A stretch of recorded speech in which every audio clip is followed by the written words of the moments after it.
This week we are going to format your report. So to begin, open a blank Word document.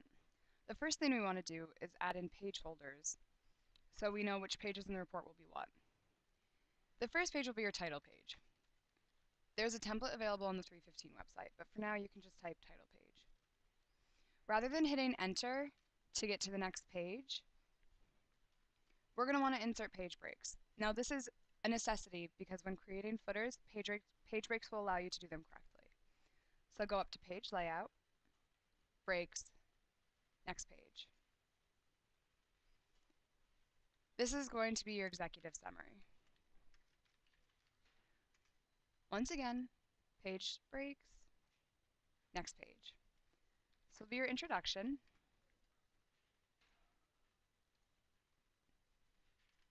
Next page will be your methods. Page break, next page.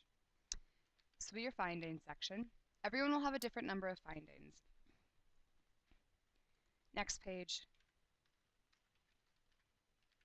appendices, meaning table of contents.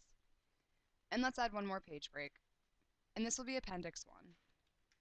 Just like findings, everyone will have a different number of appendices. So if we scroll back up to the top, your title page and your executive summary should not have footers on them. The first page of your report with your footers will be the introduction.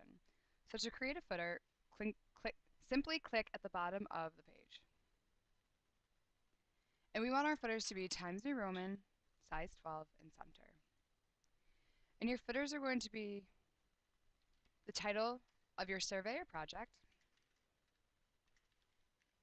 comma, April 2013, comma, page. Now after you type page, you want to enter one space. When you're creating footers, you cannot simply manually enter page numbers. Rather, you have to go through the footer functions.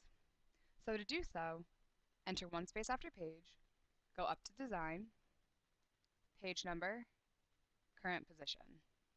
And we just want a plain number. If you see here, it's not starting at 1 as it should. It's starting at 3. That's because this footer is linked to the executive summary and the title page.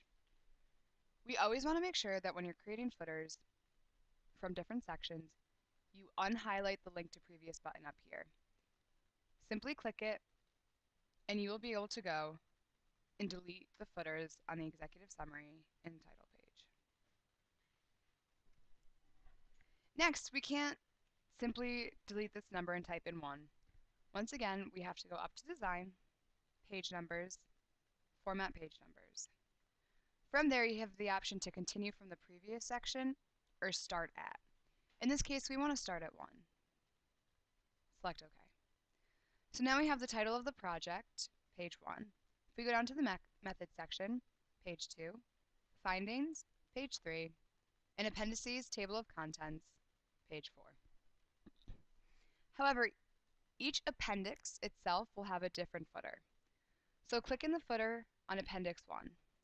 The first thing you want to do is unlink to previous. So click link to previous so it's no longer highlighted. Next, this should actually say appendix, Roman numeral 1, dash. Now the Roman numeral will change for each appendix. So appendix 2 will have Roman numeral 2 and so on. After the dash, don't enter a space. Go up to design, page numbers, and just like before, current position, plain number. As it did before, it's not starting at 1, however. So simply highlight, back up to design, page numbers, format page number. And just like before, we want it to start at 1.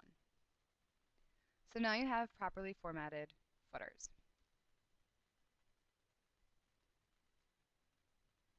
The next step will be creating proper section headings.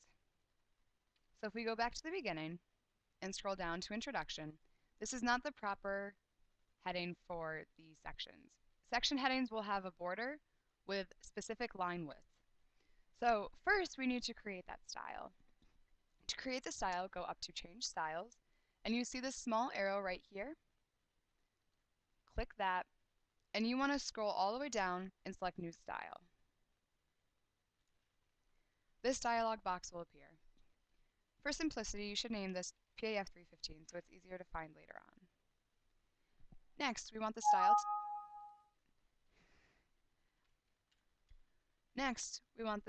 type to be a table.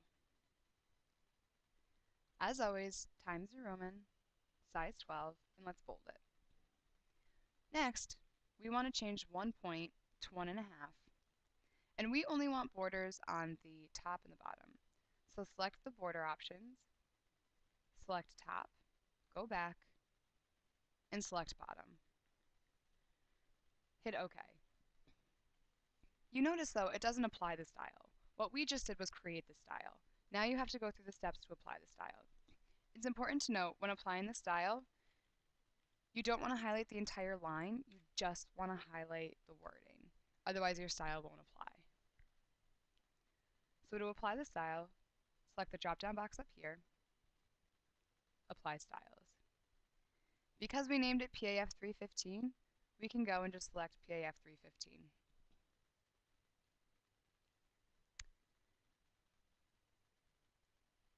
We want this to be centered, and we also want it to be all caps.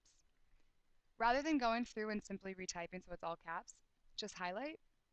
On the Home tab, select the Change Case, and we want uppercase. While it might be hard to see, here the lines on the top are 1.5 and the line on the bottom is 1.5 also.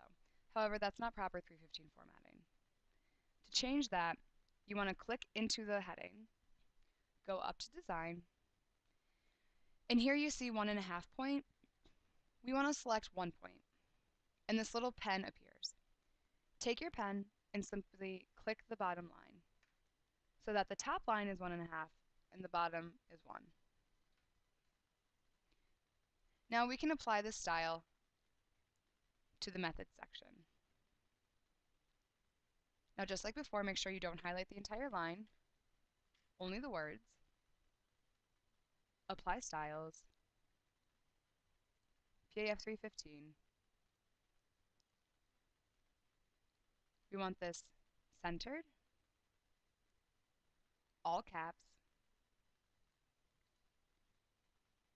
Click into the box, Design, 1 point, and change the bottom